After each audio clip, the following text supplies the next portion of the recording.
doctor Paco Miro Quesada, presidente del directorio IPG,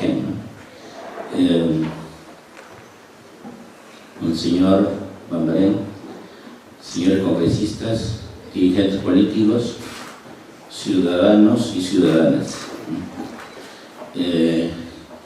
Quiero agradecer la invitación de Paco a exponer un tema que para mí ha sido de mucho interés desde que comencé a trabajar este tema hace ya varios años, ¿no? Y también quiero agradecer la acogida del Colegio de Abogados en este recinto. Es la primera vez que vengo y me honro entonces en ser aceptado en esta sala.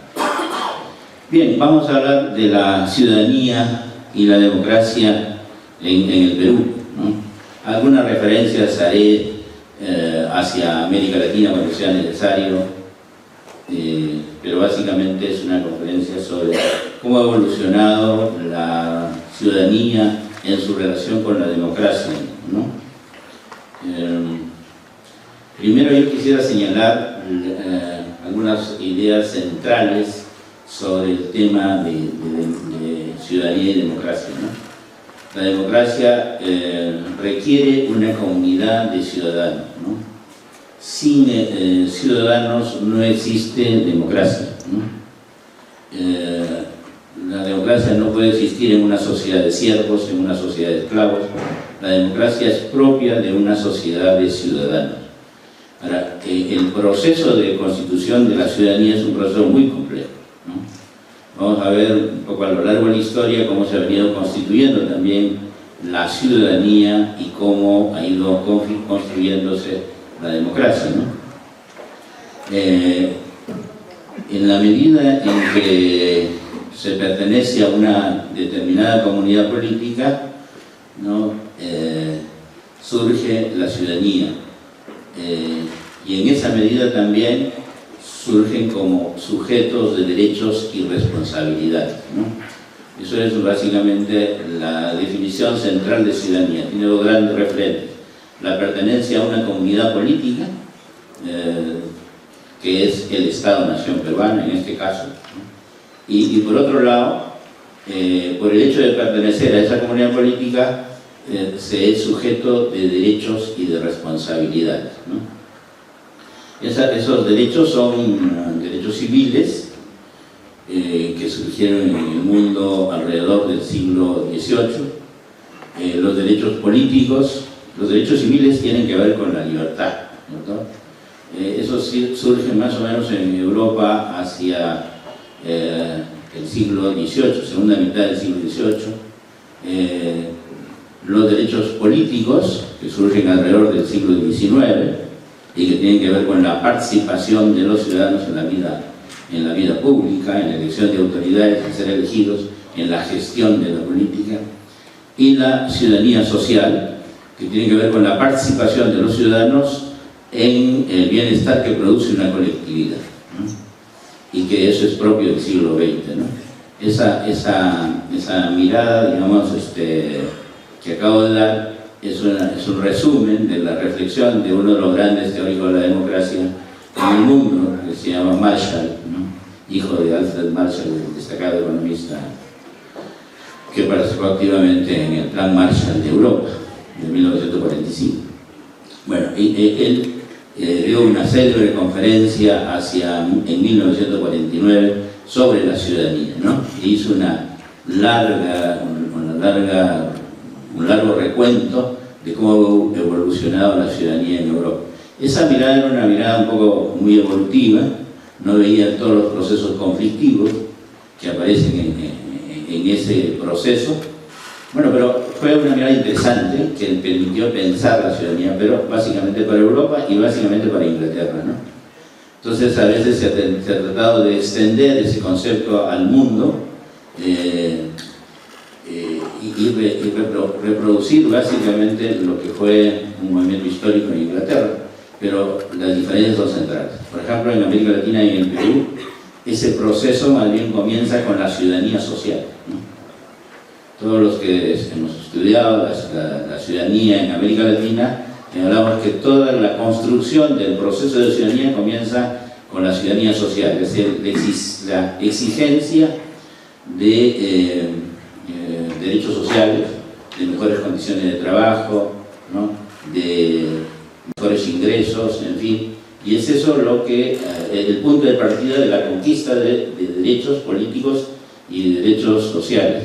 Por ejemplo, a fines del año 50 se produjeron un conjunto de movimientos campesinos en las grandes haciendas del norte, ¿no?, y su reivindicación era mejores condiciones de trabajo y mejores ingresos, ¿no?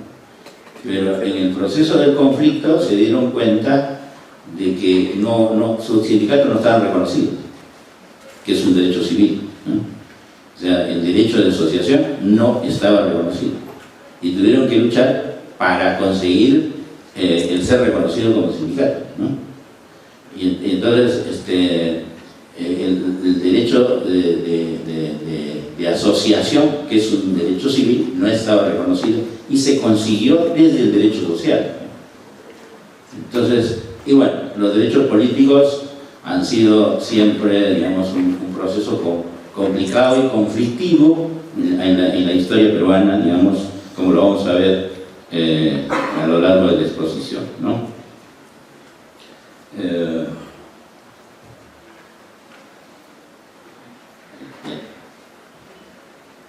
Bueno, en ese gráfico se tiene más o menos dibujado lo que es la relación y la interrelación entre ciudadanía y democracia, ¿no?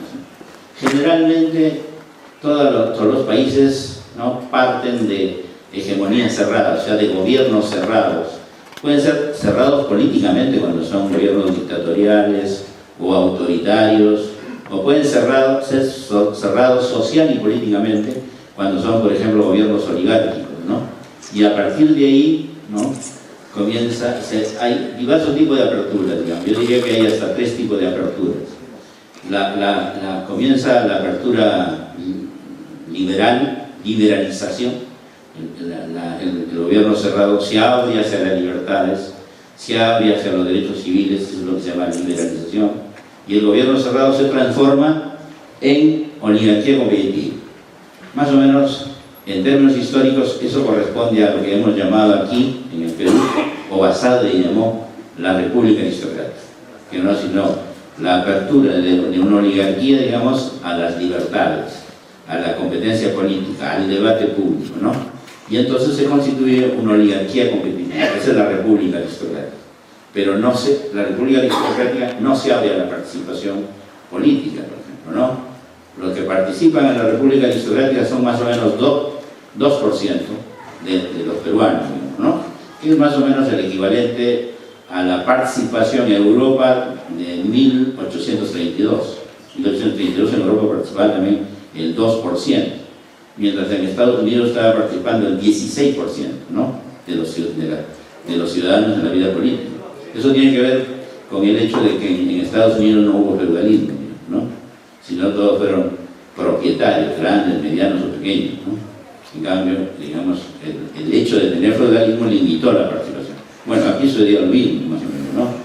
El 2% participa entonces a comienzos del siglo XX, que es esa apertura a la liberalización y se transforma en oligarquía competitiva, o sea, república aristocrática, como decía Basadre, ¿no? Bueno, y luego, digamos, de un tiempo, esa oligarquía competitiva se abre a la poliarquía, ¿no? En el caso inglés, eso fue más o menos seguido, pero duró mucho tiempo, más o menos son 100 años el proceso de hegemonía cerrada a poliarquía. La poliarquía es la democracia realmente existente, ¿no? Porque el término democracia lo usa Robert Dahl, que es un poco el autor de esta caja, de este cuadro, lo reserva para los ideales, para los sueños, ¿no? Democracia está un poco en el horizonte utópico. La democracia realmente existente se llama poliarquía, ¿no? Entonces, esa apertura de hegemonía cerrada a poliarquía, a democracia realmente existente, en el caso inglés más o menos llevó unos 100 años, ¿no? En nuestro caso, por ejemplo, la hegemonía cerrada se abre hacia la oligarquía competitiva, eso es la república aristocrática, pero luego hay una regresión, digamos, ¿no? Sobre todo, digamos, bueno, no solamente el 20 mismo con el golpe de Guía, sino del 30 para acá hay una regresión muy fuerte. La élite oligárquica no apuesta ya más a la apertura, a la liberalizadora, sino apuesta a la dictadura. Eso tenemos entre el 31 y el 56. Bueno, entonces, el proceso político nuestro es mucho más complejo, ¿no? Entonces, la otra posibilidad de apertura es, de la hegemonía cerrada, se abre a la participación, no a las libertades, no a la participación. Y que todos los sectores, que todos los grupos sociales participen activamente, ¿no? Que haya sufragio universal, si se quiere, ¿no? Entonces, y luego, eso lleva, digamos, a lo que se llama hegemonía representativa, o sea, a la participación de todos, y luego a la apertura, a una participación, a una liberalización que conduce a la oligarquía, ¿no? Ese es el camino alemán, digamos, ¿no? La ruta alemana es eso, ¿no? Primero se abre a la participación, luego a la libertad, digamos. Y eso se hace más o menos 30, 40 años. Eso es más o menos lo que hizo la República de Weimar, ¿no? Eso es lo que hizo la República de Weimar, ¿no? Entonces esa ruta es democrática liberal frente a la otra que es liberal democrática. El orden de las palabras no es banal, ¿no es cierto? Dice un orden histórico, ¿no? Y luego, digamos, hay la otra ruta, que es la que está ahí, que es la ruta directa de hegemonía cerrada a la oligarquía. O sea, de gobierno cerrado, de frente se va a la democracia realmente existente, ¿no? Es el caso de la revolución, ¿no? El caso francés, ¿no? Pasó eso, ¿no? Una cosa directa. En 4 años se pasó más o menos de 100.000 ciudadanos a 4 millones de ciudadanos, ¿no? En la Revolución Francesa. Y se produjeron los dos procesos simultáneamente, libertades y participación, las dos cosas simultáneas. Ya no fueron etapas, sino una sola, ¿no? Bueno, eso es más o menos para señalar más o menos elementos teóricos de la relación que hay entre ciudadanía y democracia, ¿no? Ahora vamos a ver ciudadanía y democracia en el Perú, historia de una relación. Quiero tocar rápidamente lo que es el siglo XIX, que es un siglo interesante, pero no tanto interesa ahora, digamos, nos interesa más el 20 y el 21, y sobre todo el 2021. Vamos a ver qué nos puede pasar, qué nos espera, ¿no? Entonces, bueno, la ciudadanía, en el siglo XIX tenemos una ciudadanía corporativa, ¿no? Que viene un poco después de la Corte de Cádiz, ¿no? La Corte de Cádiz es clave en 1812, todavía no se va a producir la independencia, pero es fundamental para definir, digamos, lo que es la ciudadanía. Por primera vez se dice que los habitantes de las colonias son también ciudadanos, como son ciudadanos los de la metrópoli española. Entonces todos se definen como ciudadanos. Y entonces tienen que elegir sus representantes, ¿no? Y en el caso, representantes para ir a la Corte de Cádiz, ¿no? Pero a partir de esas normas de 1812, cuando aún no hay la independencia, se define todo el proceso electoral hasta 1896, cuando ya tenemos independencia. O sea, todos los procesos electorales del siglo XIX están regulados por la normatividad de 1812, de la Constitución de Cádiz, ¿no? Entonces, esos son los que rigen la forma de constitución de los ciudadanos y de elección, ¿no? Entonces, la ciudadanía es una ciudadanía básicamente corporativa, ¿no? La representación es corporativa, digamos, a través de la parroquia, ¿no? de la provincia, las intendencias, en fin, y así se va construyendo la representación. Los procesos electorales son indirectos, ¿no? Indirectos en 2 grados, ¿no? Porque primero se elige los representantes en la parroquia y luego la parroquia elige a su vez representantes de la provincia, ¿no? Y la provincia recién elige las autoridades, ¿no? Entonces, es una elección indirecta en 2 grados, ¿no? Y es abierta, no es cerrada. O sea, todo el mundo sabe quién vota por quién, ¿no? Entonces, esos son más o menos los procesos electorales, con variantes, ¿no? Ciertamente, en el siglo XIX, ¿no? Y las campañas electorales se hacen a través de correspondencia, ¿no? No hay medios, pues, o sea, no, el comercio estaba, pero no era un medio tan masivo, pues, los alfabetos, digamos, los que podían leer, ¿no? Eran muy pocos. ¿Cuántos eran los analfabetos, no? En 1930, miren, porque hay datos ya. Bueno, entonces, o en 1940, donde el censo, más o menos los analfabetos alcanzan el 80%, es altísimo, ¿no? Entonces, ¿cómo no pueden leer, digamos, no? La esfera pública es muy reducida a las ciudades, Lima, Trujillo, Arequipa. Y bueno, pero claro, ahí está.